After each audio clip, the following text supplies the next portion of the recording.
halal oiba paisana haj tawgadabani hausikki matam asida hanagi matamdagi hena haj tawbagi masing asi adukki matagi hena yamle tawbatabu masing hengalakpaga loinana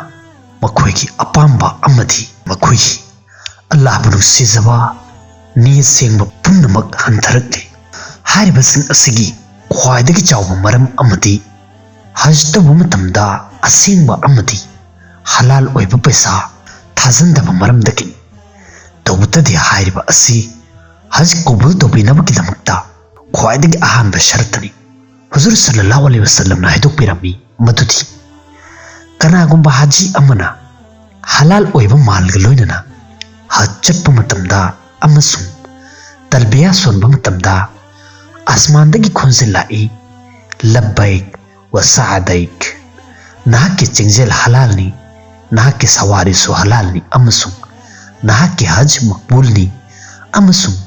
gunasingdagi laple asumna masigi ona tainabada kanagumba miwi amana haram amasung jingnaba malga loinana haj tawba matamda akawba amana kawi labbaik wa sa'adaik nahaki chingjel haram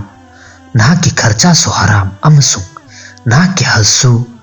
ghair maqbul haibadi qabul tawbidraba amasung guna oinabagi maram amani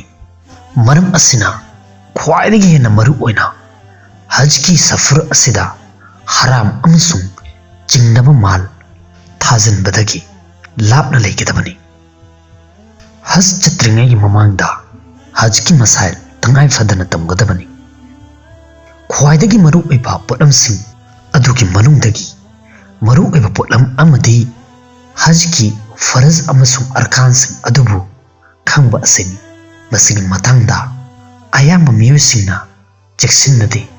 amasung kari gumma matamdadi masal khangdaba maramdagi haj adu mapung fadaba natragana makhogi mathakta qurbani wajib oiba yawi amasung knowledge leitaba maramdagi hariba adugi matangda makhoina khangdi ikhoina wafum asi mapung fana khangsingadabani madudi shariatta amal tawdana madubu qabul tawbigani haina ikhoina khalloidabani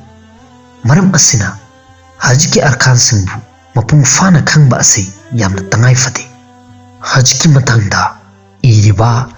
lairik singbu fazana mapung fana paba amasung adu natragana hajki matangda khangba ulama singda masigi matangda hangba thijinba tawba asi tangai fade video asigi matungda hajki matangda akhanaba masail sing laklagani karigumba adumna hajki masail sing khangba taragadi video asibu atopadasu share tawbiduna makhoidasu yahunbinaba hotnabiyu